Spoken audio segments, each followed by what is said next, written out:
alguns fatores que explicam por que, que a população mundial aumentou nesses últimos tempos, né? Principalmente nos últimos 150 anos. A gente iniciou a aula passada vendo esse gráfico, né? Parece aquele gráfico que a gente vê no jornal, né? Falando um pouco da pandemia, da Covid, mas esse gráfico aqui é do aumento da população mundial nos últimos tempos, né? Desde 1300, 1400 até os anos 2000, certo?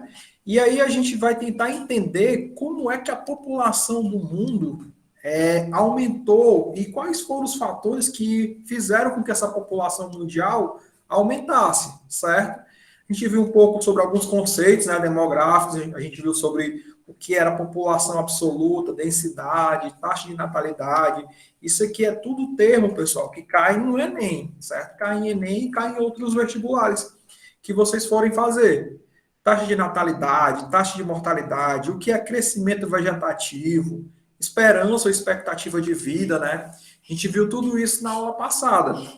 A gente viu que a população no mundo ela é mal distribuída, né?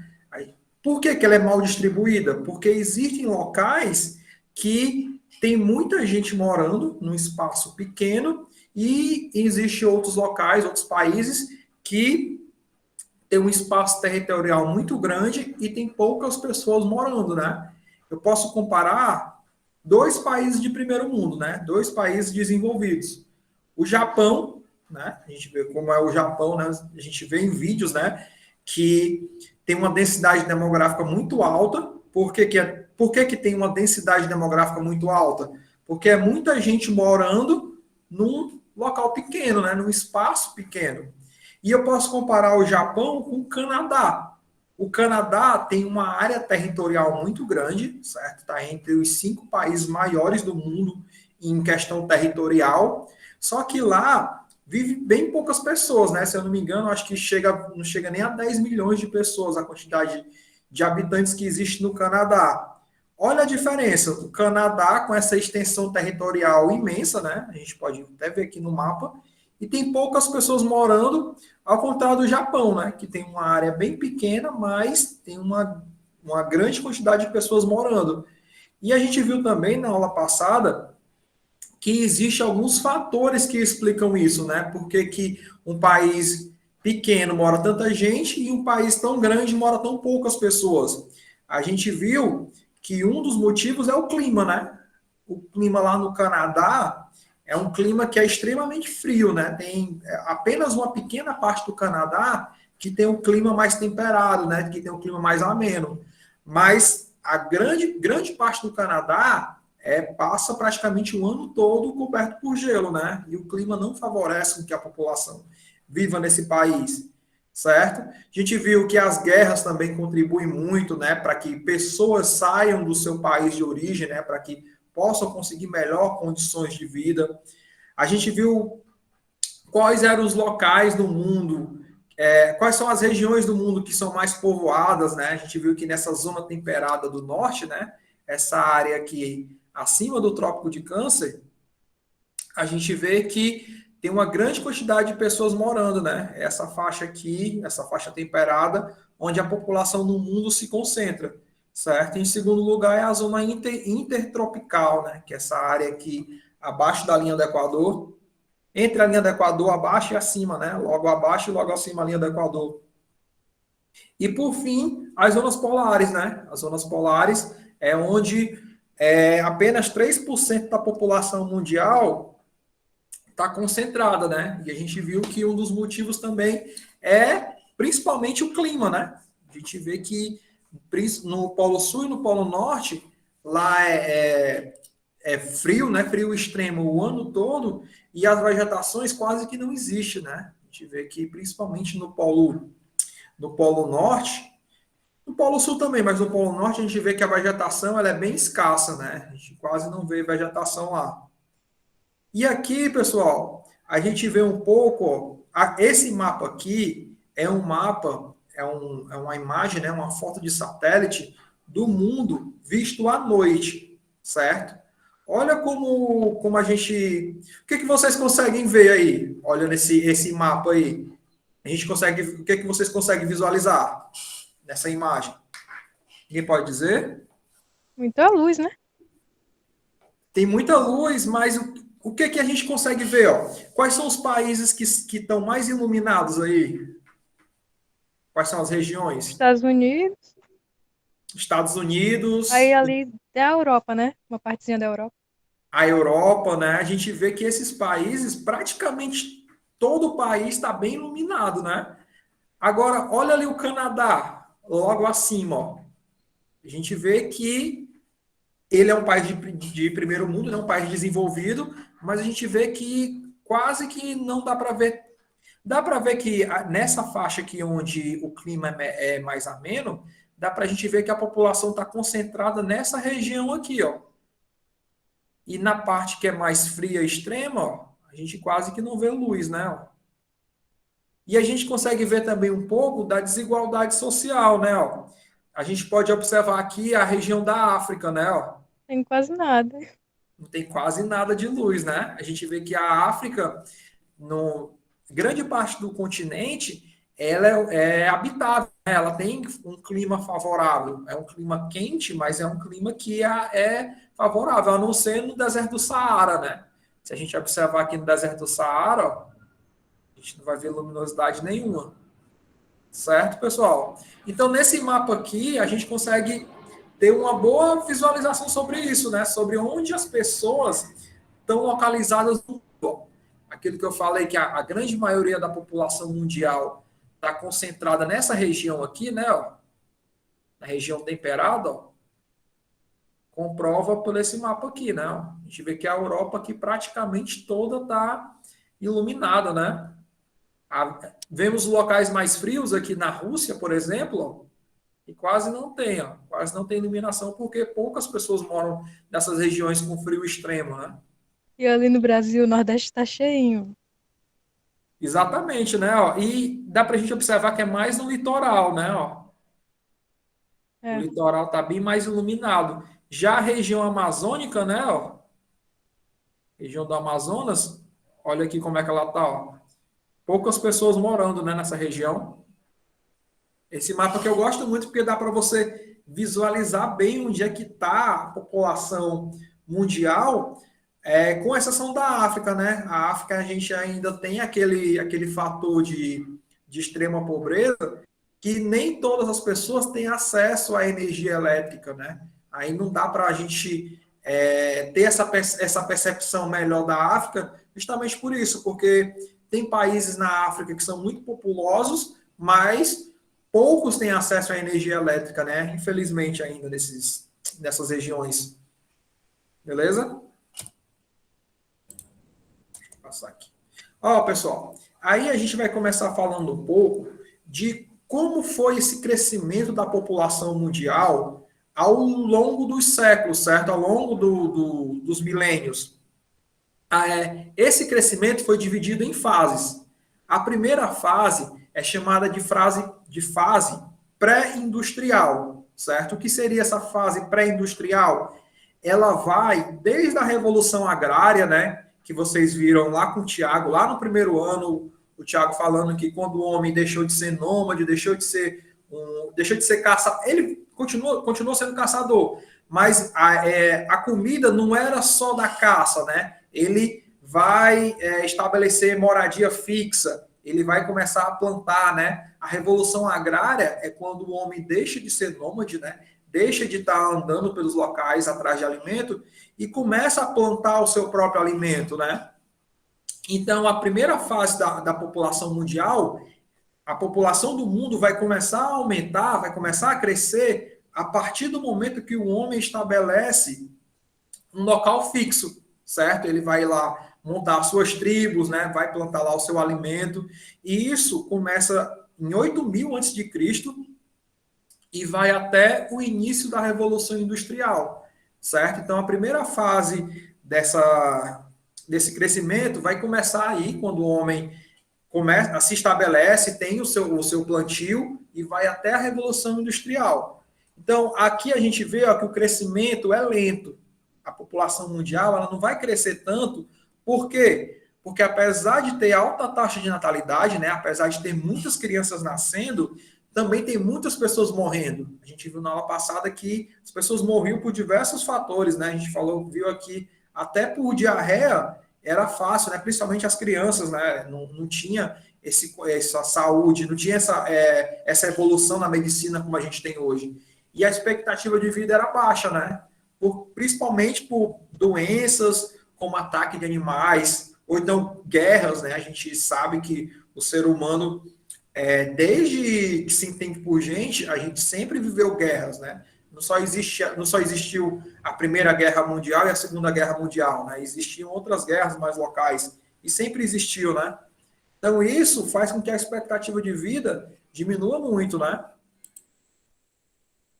Na segunda fase, a gente vai ver que tem início na Revolução Industrial, né, lá no século XVIII, e vai até a Revolução Sexual, né, que é nos anos 70, que é quando os métodos contraceptivos e o avanço na área da medicina sanitária vai fazer com que a mortalidade diminua, certo? Entre essa época, né, da Revolução Industrial até os anos 70, que é quando a gente vai ver que o mundo tem uma explosão de pessoas nascendo, né? Continuam nascendo e essas crianças não vão morrer, né? Essas crianças conseguem chegar à vida adulta, principalmente por causa da revolução médico-sanitária, né? Vai ter, além dos métodos contraceptivos no final, né? Vão existir a vacina, né? Que a gente está vendo que a vacina é tão importante. É no início do século XX que a vacina vai se desenvolver e vai ser importante para que as pessoas consigam ter uma expectativa de vida mais alta, né? Gente, não sei se vocês lembram, vocês viram com o Thiago lá sobre a revolta da vacina? Alguém lembra o que foi a revolta da vacina, pessoal? Ninguém sabe dizer? Onde foi? Quando foi? O motivo? Cai no vestibular, viu? Sobre essas revoltas.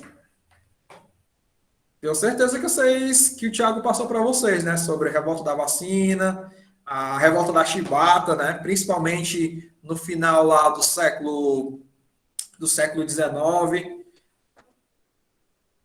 Ó, só por cima, né? Sobre o que foi a revolta da vacina. A revolta da vacina aconteceu no Rio de Janeiro, né?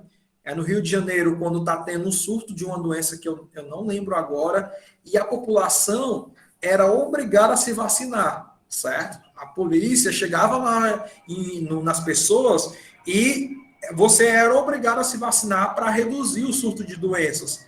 E a revolta da vacina foi o que foi? Foi a população se revoltando contra isso, dizendo, eu não sou obrigado a me vacinar, eu não quero me vacinar. Mas a revolta da vacina foi basicamente isso, né? O Thiago pode explicar melhor, vocês podem perguntar ao Thiago no contexto, né? Mas eu sei que foi no Rio de Janeiro, no início do século XX, certo? É aquele negócio que, tipo, estavam obrigando as pessoas a tomar vacina. Isso. Lá principalmente no Rio de Janeiro, porque lá estava tendo um surto de doença, eu não lembro qual era Eu a acho que é doença. varíola. Se eu não me Varíola engano, é a era febre varíola. amarela, não sei. Eu acho que era varíola. Mas vejam com o Thiago, então pesquisa. Então, na próxima aula eu posso trazer melhor sobre a revolta da vacina. Mas isso, pessoal, esses avanços na medicina fizeram com que a população mundial conseguisse sobreviver mais tempo, tivesse uma expectativa de vida maior e fez também com que os bebês, as crianças, não morressem, né, com tanta facilidade, né? Uma simples diarreia matava um bebê. E hoje em dia a gente não vê isso. Quem é que conhece, quem é que sabe, né, de algum bebê que morreu porque estava com diarreia? A gente sabe que hoje é até fácil, né, combater isso, certo? E, pessoal, a terceira fase é que vai ter uma transição demográfica completa, né, vai ter esse equilíbrio, porque a partir dos anos 70, que é quando os métodos contraceptivos vão ganhar força, né, a mulher vai para o mercado de trabalho, isso favorece muito com que a população, a partir dos anos 70, não cresçam muito, né, as famílias não sejam tão grandes. Por quê? Porque a partir dos anos 70 é quando vai ter essa revolução e a mentalidade da população em geral, né, em si, vai mudar, principalmente no contexto da mulher, né? A gente vê que a mulher, até então, até o início do século XX, a única função que ela tinha na sociedade, né, que eu digo, era o quê? Era servir o marido e ter e perpetuar, né, o nome da família e reproduzir para que a família seja imortalizada, né, o nome. É mais ou menos isso o papel que a mulher tinha, né? E nos anos 70 não. Nos anos 70 teve essa revolta, uma revolta entre aspas, né? Teve essa revolução de a mulher ir para o mercado de trabalho, ter a sua independência financeira, certo? E isso, ao longo das décadas, só cresceu mais e isso faz com que a população diminua também, né? Não é que a população mundial ela está diminuindo. A gente vê que a população mundial ela continua crescendo, mas ela cresce menos do que ela cresceu no início do século passado, no início e na metade do século passado, certo? A gente vê até nas próprias famílias, né? Se nas famílias de vocês, eu acredito que o avô ou a avó de vocês vocês devem ter 7, 8, o avô e a avó de vocês devem ter 7, 8 irmãos, 9 irmãos. E o pai e a mãe de vocês devem ter, não sei, 3, 4 irmãos. E vocês, eu acho que não devem ter mais que 2 irmãos. Não É sei isso mesmo. quem é que tem mais de 2, 3 irmãos, né? A gente vê na própria família a quantidade de pessoas diminuindo, né? O meu avô teve 8 irmãos, mas tio, eu tenho 3, 4. E eu sou filho único. Olha a diferença, né? Ao longo das décadas, como está diminuindo o número de pessoas, porque a mentalidade está mudando. A gente vê, eu gostava sempre de fazer a pergunta em sala, de, como é que eu posso dizer? Eu gostava de fazer uma pergunta em sala sobre as meninas, né? O que elas queriam depois que elas se formassem no ensino médio, qual eram os sonhos dela, né? Qual era a meta que elas queriam? Se elas queriam casar logo e ter filhos, ou elas queriam ir para o mercado de trabalho, fazer uma faculdade e casar só depois. A gente, pelo menos até 2019, né? Eu via que a grande maioria das meninas, esse sonho de casar era empurrado mais para frente. Não, professor, eu quero ter minha independência financeira, eu quero fazer minha faculdade e depois, se der, eu vou casar e vou ter uma família, certo? Olha a diferença. Isso há 10, 15 anos atrás, na minha época de ensino médio, era outra mentalidade. Na minha turma, a minha turma de terceiro ano, acho que tinham 45, 50 pessoas, acho que umas 6, 7 meninas estavam grávidas na minha turma. E agora a gente não vê isso, né? Pelo menos eu não sei quem é que está grávido no terceiro ano. Mas se tiver, deve ser 1, 2 pessoas. Olha a diferença, né? Em 10, 15 anos, a mentalidade das pessoas. E os métodos contraceptivos, né, também, que agora é bastante divulgado, né? Até o pessoal fala muito, só engravida quem quer. Eu não tenho muita opinião sobre isso, né? Mas é mais difícil, né, para uma pessoa engravidar do que era há 20 anos atrás, do que há 15, 20 anos atrás. Existem métodos para você não engravidar, né? Eu acho, né? Certo? Aí, pessoal, falando um pouco só, resumindo sobre a população do mundo, né? A marca de 6 bilhões de pessoas foi alcançada em outubro de 99, né? De 1999. Aí 1/5 da população estava nos países mais desenvolvidos, né? E 80% da população estava nos países em desenvolvimento. O que isso quer dizer? Quer dizer que a grande maioria da população ela está localizada em países subdesenvolvidos, certo? A China e a Índia, ela comporta quase 40% da população mundial, né? Depois eu vou explicar para vocês, pessoal, por que 4,8 bilhões de habitantes, de pessoas, moram nesses países em desenvolvimento, certo? A gente tem alguns fatores. Aqui só explicando um pouco, que quase 40% da população do mundo está só em 2 países. Olha a má distribuição, né, de pessoas pelo mundo. A Índia tem acho que 1,4, 1,5 bilhões. A Índia também chega a esse número bem próximo da China, certo? Aí só mostrando um pouco, né? Falando aqui, são até esse slide é um pouco antigo, mas fala que até em 2016 haverá mais indianos que habitantes dos países mais desenvolvidos da Europa. Então vai ter mais indiano do que a Europa, a Oceania, a Ásia e a América juntos, né? Olha o tamanho da população da Índia, né? O que é a população da Índia. Mostrando um pouco que 1 a cada 10 pessoas no mundo tem mais de 60 anos. Olha como a expectativa está aumentando, né? E já está aumentando mais, esse número é um pouco desatualizado. Idosos são 646 milhões e cresce por ano. A cada ano, 11 milhões, né, de idosos, de pessoas que chegam a essa idade, né, acima dos 60. Até 2050, jovens com menos de 15 anos vai reduzir de 30% para 20%. O que isso quer dizer? O que esses números estão falando? Que a população mundial ela está ficando cada vez mais velha, certo? Então, as pessoas estão cada vez chegando a idades mais avançadas, a 70, 80 anos, e cada vez menos pessoas nascem, certo? Isso pode dar, não sei se vocês já viram notícias de jornal, em televisão, que principalmente em países da Europa, países que estão chamando pessoas para morar naquela cidade, para morar naquele país, porque a população não estão tendo mais filhos e a população está cada vez mais envelhecendo.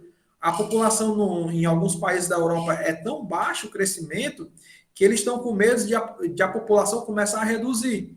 E isso vai impactar muito, certo? Um dos impactos que isso pode acontecer, de ter uma população tão velha, é principalmente na contribuição de impostos, certo, pessoal? Porque quando a pessoa atinge uma certa idade, 65, 70 anos, ela deixa de trabalhar e se aposenta, certo? Mas quem é que paga essa aposentadoria? Ah, professor, quem paga a aposentadoria é o Estado, certo? É o Estado que paga. Mas é a gente que paga imposto, a gente que é a população ativa, né? A PEA, né? População economicamente ativa, que paga a aposentadoria das pessoas mais velhas, certo? E isso, pessoal, se não tiver pessoas jovens, né? Se cada vez diminuir e cada vez tiver pessoas mais velhas, como é que vai ter pessoas que estão nessa faixa economicamente ativa? Como é que vão ter essas pessoas para conseguir pagar a aposentadoria dessas pessoas mais velhas, né? A gente vê uma balança desfavorável. Tem pessoas mais velhas, pessoas mais novas, e essas pessoas mais novas não vão conseguir pagar impostos para essas pessoas mais velhas, certo? A gente vai falar mais na frente um pouco sobre isso. Aí, para finalizar a aula de hoje, a gente só vai iniciar, acho que não dá nem tempo para iniciar, não dá tempo não. A gente vai falar um pouco sobre as teorias demográficas, certo, pessoal? Principalmente a teoria de Malthus. Alguém já ouviu falar dessa teoria? Alguém já ouviu falar da teoria malthusiana de Thomas Malthus? Aí, pessoal.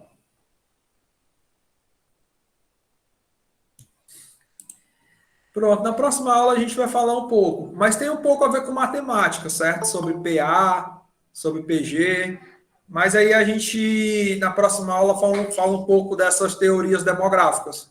Teoria de Malthus, a teoria de Karl Marx, certo?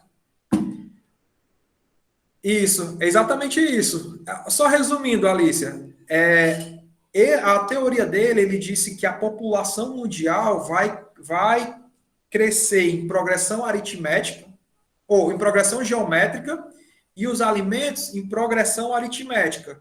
O que isso significa?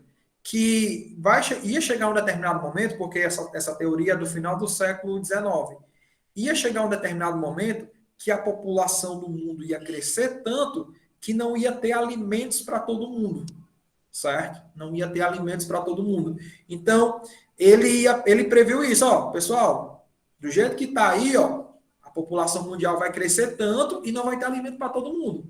Aí ele criou algumas regras, algumas teorias, que aí a gente vê na próxima aula. Mas é mais ou menos isso, a teoria que ele aplicou na época. Certo? Pois, pessoal, até a próxima aula. Mais tarde eu vou passar uma atividade, certo? Mas é pouco, são 3 questões. Beleza? Valeu!